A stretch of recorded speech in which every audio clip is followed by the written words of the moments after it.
দর্শক, এই মুহূর্তে আমি দাঁড়িয়ে আছি গাইবান্ধা সাঘাটা গাইবান্ধা যে মিনি আঞ্চলিক মহাসড়ক সেখানে। আর এখানে কিন্তু আজকে সকাল ভোর 6টার দিকে আনুমানিক এখানে একটা দুর্ঘটনা ঘটে। পিছনে আপনি দেখতে পাচ্ছেন একটি হচ্ছে ট্রাক দাঁড়িয়ে আছে। ট্রাকটি কিন্তু দুর্ঘটনা কবলে পড়ে, যেটা আমরা জানতে পারি স্থানীয় এবং চালকদের মাধ্যমে জানতে পারি যে সকালে একটি প্রাইভেট মাইক্রো কারকে বাঁচাইতে গিয়ে কিন্তু এই ঘটনা ঘটে এই ট্রাকটিতে।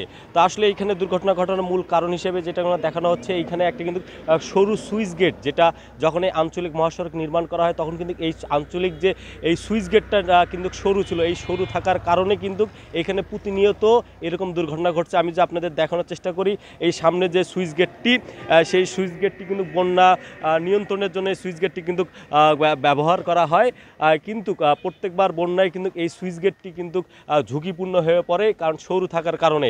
আর এটি এলাকাবাসীর সঙ্গে আমি কথা বলেছি, তারা বলছে যে এই সরু এই সুইচ গেট এবং এই সরু রাস্তা বৃষ্টির কারণে কিন্তু প্রতিনিয়তই দুর্ঘটনা ঘটছে, যার কারণে এলাকাবাসী থেকে শুরু করে অনেকেই কিন্তু ক্ষতির মুখে পড়ছে। আজকে সকালে যেমনটি এখানে দেখতে পাচ্ছেন যে এই সুইচ গেটের পাশেই কিন্তু এই দুর্ঘটনা ঘটার ফলে কিন্তু সুইচ গেটের একটা অংশ কিন্তু ক্ষতিগ্রস্ত হয়ে গেছে।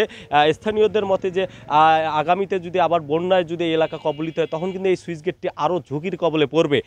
তো এলাকাবাসীর দাবি যে এই সুইচ গেটটি যেন দ্রুত মেরামত করা হয় এবং এই রাস্তাটি যেন প্রশস্ত করা হয়। তাহলে যদি প্রশস্ত এবং এটি যদি সংস্কার এবং নতুন কোনো একটি যদি কালভার্ট বা ব্রিজ নির্মাণ করা হয়, তাহলে কিন্তু এলাকাবাসী এবং এইখানে সাঘাটা এবং গাইবান্ধা যে আঞ্চলিক মহাসড়কের কিন্তু মানুষের একটু দুর্ভোগ কিন্তু লাঘব হবে। আপনি হয়তো ক্যামেরার অপোজিট প্রান্তে দেখতে পাচ্ছেন, এই প্রান্তেই কিন্তু বন্যার পানি থাকে, আর এই পানিটাকে কিন্তু রোধ করার জন্য কিন্তু এই সুইচ গেটটি ব্যবহার করা হয়। কিন্তু এখন এইখানে সুইচ গেটের যে যন্ত্রাংশ সেগুলো কিন্তু এখানে পানি উন্নয়নের বোর্ডের কর্মকর্তারা কিন্তু খুলে নিয়ে গেছে। কিন্তু যখন আবার বন্যা আসে তখন কিন্তু এখানে আবার এই যন্ত্রাংশগুলো লাগানোর প্রক্রিয়া চলে।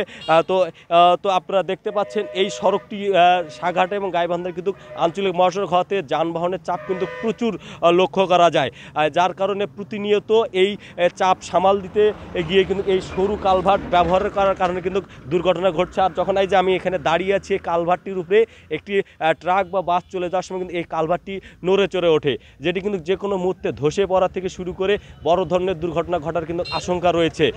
তো আমি এই দুর্ঘটনা ঘটার সময় কিন্তু এলাকাবাসীর সঙ্গে কথা বলেছি এবং এই ট্রাকের চালকের সঙ্গে কথা বলেছি। চালক আমাকে যেমনটি জানিয়েছে যে সকালে একটি প্রাইভেট কারকে তিনি বাঁচাইতে গিয়ে কিন্তু তাকে এই মোড় নিতে হয়েছে, আর মোড় নেওয়ার ফলে কিন্তু তিনি এই কালভার্টের অপোজিট প্রান্তে তার ট্রাক সে গড্ডে পড়ে, এবং যার ফলে কিন্তু তার যে পাথর বোঝাই ছিল সেই বোঝাইগুলো কিন্তু তার সুইচ গেটের অপোজিট প্রান্তে কিন্তু পড়ে যায়।